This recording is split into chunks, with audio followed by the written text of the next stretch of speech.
حاجه اقسم بالله الكيمياء دي انا كنت عبيط فيها، عبيط خالص. عارف انا كان عليا كيمياء وانجليزي وقصه يعني. والانجليزي انا جايب فيه كام؟ 49 من 50. يا شباب عاملين ايه؟ يا رب تكونوا بخير. زي ما شفت في عنوان الفيديو اللي انا لميت منهج ثانويه عامه في 30 يوم، دي تجربه شخصيه وبدل ما قدرت اعملها فانت اكيد تقدر تعملها. طب يا ادهم وانا ما بداتش، انا كنت مراكم. انت يعني ايه 30 يوم دول؟ هقول لك. اللي شجعني انا اعمل لكم الفيديو ده هو هيكون اقل من 5 دقايق، بس ده عشان اديكم طاقه ايجابيه.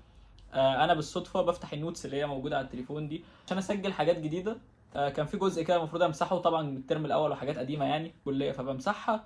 فنزلت لحد تحت وابص لقيت حاجه انا كاتبها من 2022.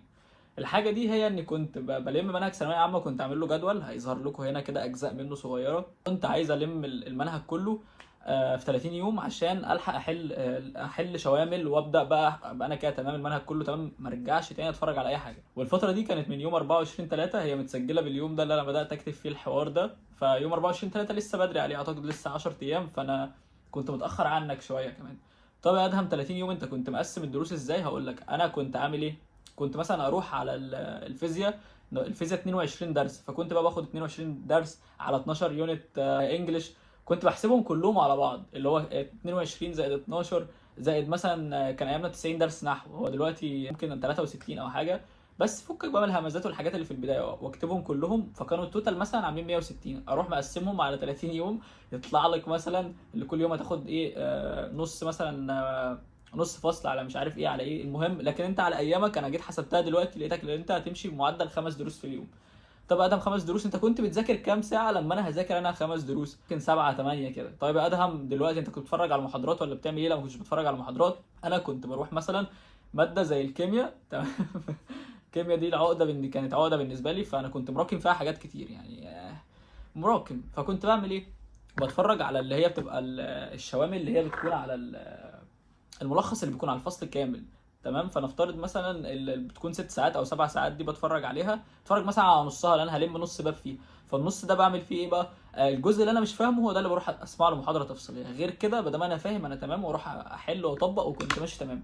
طيب انا مش قادر استحمل النظام بتاعك ده، فانا عايز ممكن فتره اقل شويه. فهقول لك انك ممكن بدل 30 يوم ممكن تخليها 40 او 50. تمام. 30 ده لشخص مراكم حاجات بسيطه وعايز يراجع بس. طب 50 يوم ده لشخص ممكن عايز يبدا، او 60 يوم خليها ماكسيموم لو انت ما بداتش. يعني 60 يوم هتلحق تلم فيهم.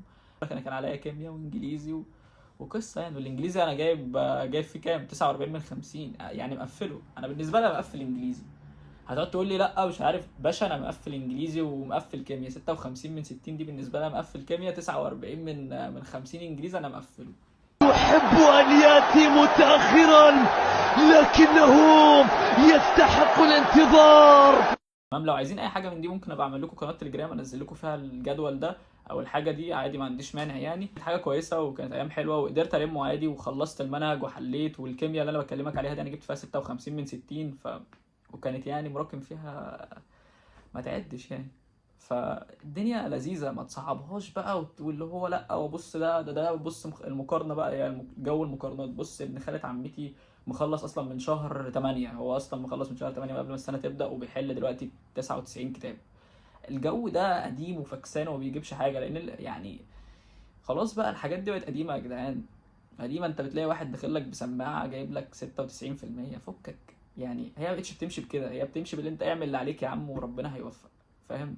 اعمل اللي عليك. هتفضل قاعد جنب الحيطه ومش عارف ايه وانا مش هلحق وانا مش هعمل وتجري لي على كل فيديو مش هعمل لا مش هلحق والله يخرب بيتك. يعني انت من شهر 12 قاعد لحد دلوقتي بتقول هتلحق؟ يا ابني ده عدى 4 شهور، انت كان زمان خلصت المنهج مرتين مثلا. هما يا جدعان لو انتوا عايزين قناه تليجرام انزل لكم فيها الجدول او يبقى فيها كلام عموما ما عنديش مانع اعملها. وانا عندي قناه تانية. لو انتوا اصلا بتعملوا لي هنا لايك ولا سبسكرايب عشان تعملوا لي في قناتي التانية لايك وسبسكرايب؟ ما علينا. ما استفادش منكم في اي حاجه يعني كده زي ما انتوا بتستفادوا مني انا بس، لكن انا يعني أصل طالما يعني طالما انت قول السؤال. المفروض تكون منفعه متبادله.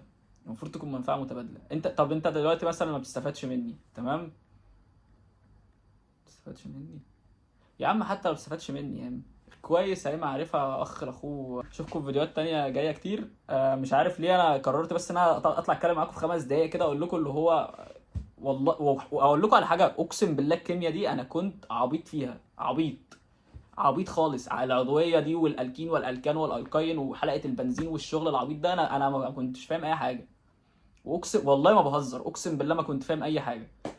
بس انا كنت ما دام انا مش فاهم، انا كنت حرفيا بقوم واصحى ان انا اذاكر كيمياء.